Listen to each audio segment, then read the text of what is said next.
In this podcast, we will discuss a book that deserves more attention than it has received, Mao's First Pot of Gold by Chen Xiaoya. This book sheds light on two key revelations that significantly contribute to understanding Mao Zedong's personal and psychological traits. The first concerns Mao's marriage to Yang Kaihui, which has long been framed as a romantic and revolutionary partnership. However, Chen's research reveals a much more complex reality behind the union, including Mao's opportunistic approach and the disapproval of Yang Kaihui's family. The second pivotal event involves the suspicious disappearance of Peng Huang, a close friend and fellow activist of Mao. This disappearance, which happened under mysterious circumstances, offers crucial insight into Mao's transformation and behavioral patterns. Together, these two events provide a lens through which we can begin to understand Mao's psychological development, as we look deeper into how his actions and mindset evolved over time, eventually shaping his rule. The myth of Mao's happy marriage to Yang Kaihui.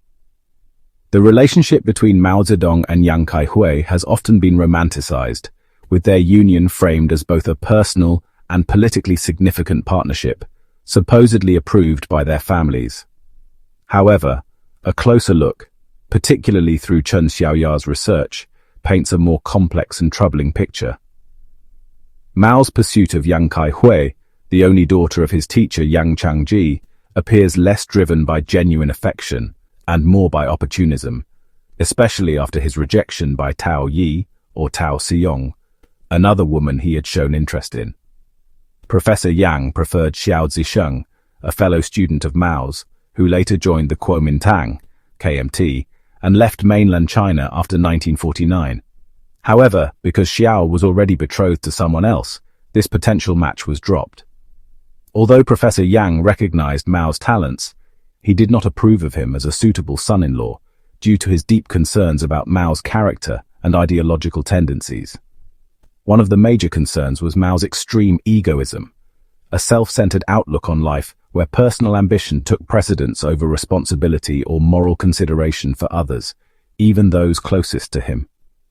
Unfortunately, Yang Kaihui's later experience and tragic fate serve as a stark reminder that Professor Yang's concerns were indeed well-founded. Mao's interest in Tao Yi, palpable in a letter to her in February 1920, shortly after Yang Changji's death, gives a glimpse into his romantic inclinations. Tao did not accept Mao's advances, and it is likely that this rejection prompted him to turn his attention to Yang Kaihui, who had just lost her father. Mao, with his eloquence and ambition, likely charmed her during this vulnerable time. Yang Kaihui's diary, discovered posthumously, reveals that she was initially thrilled by Mao's attention. However, her later writings depict a starkly different picture. She described him as a life scoundrel, political scoundrel, Shenghuo Liu Mang, Zhengzhu Liu Mang, showing her deep disillusionment with his character. These words reflect the manipulation, deceit, and emotional neglect she likely suffered, with Mao prioritizing his own political ambitions over the well-being of his wife and children. Mao's narcissism and political opportunism made him a self-serving partner, aligning with his broader pattern of using relationships and people for his personal gains. What is especially telling is the disapproval that Yang Kaihui's mother had for the relationship. According to records, she was absent when Yang Kaihui was pregnant with their second child and had to take care of her eldest son at the time. This suggests a lack of maternal support for the marriage, especially at a time when the need for family support would have been crucial. Moreover, Yang's mother had expressed dissatisfaction with Mao's lack of employment when he was in Beijing. Mao was known to take advantage of free food and accommodation, and his failure to be self-sufficient might have been a significant concern for Yang's family. This likely explains why Yang's mother was not present for her daughter during such an important and vulnerable period. The dynamics of Mao's relationship with Yang Kaihui, including his abandonment of her and their 3 sons, speak volumes about his character. Although Mao is often remembered as a figure of revolutionary fervor, his personal relationships reveal a more selfish and opportunistic side. His abandonment of his family, especially after Yang Kaihui's death, reflects a pattern of behavior that centered around his own ambitions, rather than the well-being of those closest to him. Mao's focus on political power, even at the expense of his personal relationships, suggests that his early years set the tone for the ruthless methods he would later use to consolidate power and achieve his goals. This disregard for the emotional and personal consequences of his actions would extend to his political career, where similar patterns of exploitation, manipulation, and ruthlessness would emerge.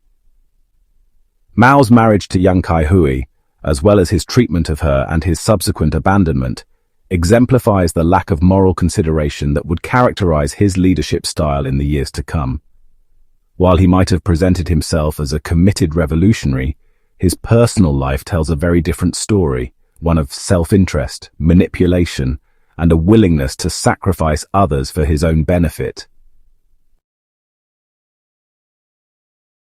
The mysterious disappearance of Peng Huang. Now, let's dive into the key event that likely marked Mao's shift from idealism to a more ruthless, pragmatic revolutionary. The mysterious disappearance of Peng Huang.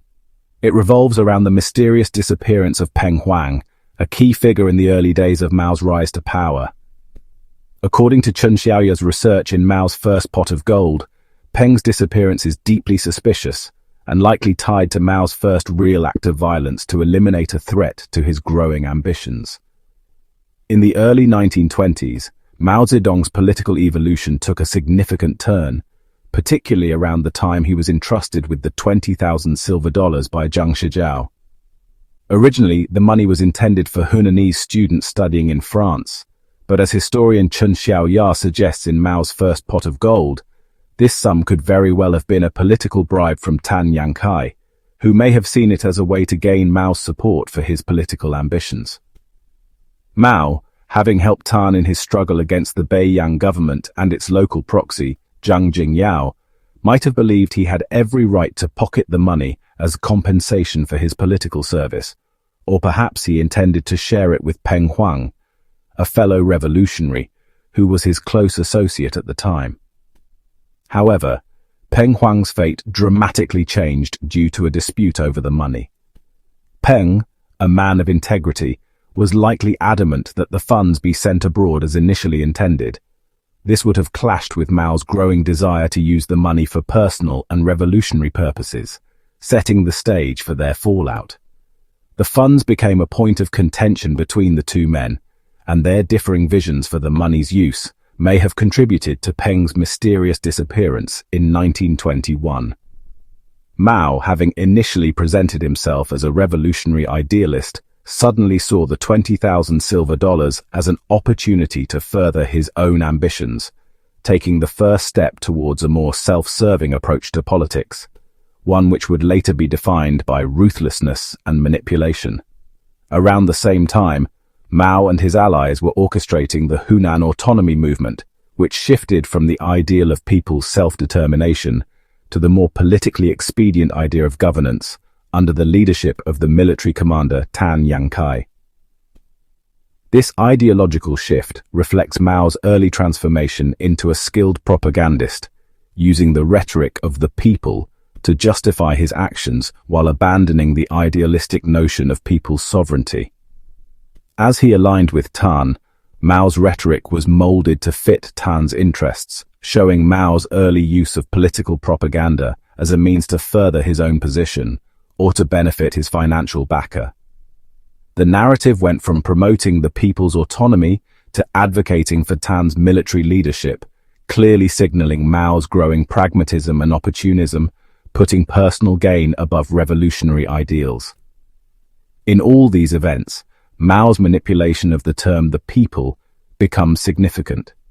Initially, Mao aligned himself with the ideal of the people's self-determination, but as the situation evolved, he cleverly appropriated this term to suit his own goals, using it as a tool to justify his actions and align with powerful figures like Tan Yankai, while undermining the interest of the people. This moment marked the beginning of Mao's transition from a revolutionary idealist to a ruthless power player, willing to use whatever means necessary, including violence, manipulation, and propaganda, to further his own ambitions. The disappearance of Peng Huang and the eventual use of the 20,000 silver dollars helped Mao refine his political strategy, laying the groundwork for the manipulative, terror-based rule that would define his later leadership. This discrepancy between Mao's actions and Peng's integrity created a situation where Peng became a potential obstacle to Mao's plans. The embezzlement and Peng's likely objections to it would have made him a liability in Mao's eyes, especially as he was becoming more self-interested and power-driven. This was the point at which Mao was willing to eliminate anyone who stood in his way, even if it meant murdering a close friend. Peng Huang's disappearance, which took place around January 1921, likely before the Chinese New Year, remains one of the most mysterious and unsettling aspects of Mao's early life. Mao claimed that Peng had gone mad and was hospitalized, but the circumstances surrounding his disappearance were highly suspicious. Peng's body was never found, and no concrete evidence has ever surfaced to explain his death. According to Chen's research, the fact that Peng's body never turned up and the lack of any credible explanation for his disappearance strongly suggests that Peng's death was not a natural occurrence or a result of mental illness, but was more likely a murder orchestrated by Mao to silence a potential whistleblower. The letter Mao wrote to Peng Huang, dated January 28th, is a crucial piece of evidence that sheds light on the suspicious circumstances surrounding Peng's disappearance. At the time, Peng was likely to have already gone missing, and Mao's letter appears to be an attempt to cover up his actions and shift blame onto Peng. In the letter, Mao criticizes Peng Huang and offers a lengthy account of areas where he believed Peng needed to improve. This was likely a strategic move to deflect suspicions surrounding Peng's sudden disappearance. The timing of the letter, which coincided with Peng's disappearance, raises significant questions about Mao's intentions. Why did Mao choose to write such a letter at a time when Peng was missing and could not respond? This suggests that Mao was attempting to construct a narrative in which Peng could still be portrayed as alive and well, with their disagreements framed as minor, thus diverting attention from any darker truths. The fact that Mao held onto the letter meant for Peng, rather than it being found among Peng's belongings, adds weight to the suspicion that it was never posted and was likely crafted for public consumption. Chen Xiaoya speculates that Mao created this letter as a cover-up, a smokescreen designed to fabricate the appearance of a normal exchange, as if Peng was still alive and well. The letter's tone, which starts with an apology and then shifts dramatically to blame, seems inconsistent and only makes sense if the recipient, Peng, was never intended to read it. This, in turn, suggests Mao's awareness that the letter was part of a strategic move to protect himself from potential exposure of his wrongdoing. Mao had much to lose if Peng had revealed the truth about the misappropriation of the 20,000 silver dollars, which was a significant sum and Mao's primary source of funding at the time. Peng's presence was the only obstacle between Mao and the fortune, and his disappearance, likely orchestrated by Mao, could have been seen as the necessary step for Mao to solidify his control over the funds and avoid any repercussions. Moreover, the absence of the original letter that Peng supposedly wrote to Mao is highly significant. The missing letter is an important piece of the puzzle, as it suggests that Peng may have been in possession of information that could have exposed Mao's actions. If the letter had contained anything that could have implicated Mao, it would make sense for Mao to keep it from being seen, especially considering the public nature of Peng's disappearance. The lack of a trace of this original letter suggests that it may have included critical information that Mao wanted to suppress. In summary, Mao's letter to Peng, dated January 28th, is a critical document in understanding the circumstances surrounding Peng's disappearance. It seems to be part of a calculated effort by Mao to discredit Peng and divert attention from his own misdeeds, particularly his embezzlement of funds. The missing letter Peng allegedly wrote to Mao raises further questions, as it may have contained information that could have exposed Mao's criminal actions and shed light on his growing ruthlessness. The events surrounding Peng's disappearance Mao's cover-up tactics, and the missing letter all point to Mao's increasing willingness to eliminate obstacles, even friends, in his pursuit of power. In the next episode, we'll dive into Mao's psychological formation following his highly probable murder of Peng Huang. This pivotal event seems to have been a crucial turning point in shaping Mao's path to power, a path defined by purges, propaganda, and violence. By examining Mao's mindset during this period, we'll uncover how his ability to justify such acts laid the groundwork for the ruthless, power-hungry dictator he would become, a master of combining violence and deception. This psychological shift not only helped him consolidate control, but also provided the emotional and ideological foundation for the terror that would characterize his later years. Stay tuned as we break down how these early actions set the stage for Mao's blood-soaked rise to absolute power.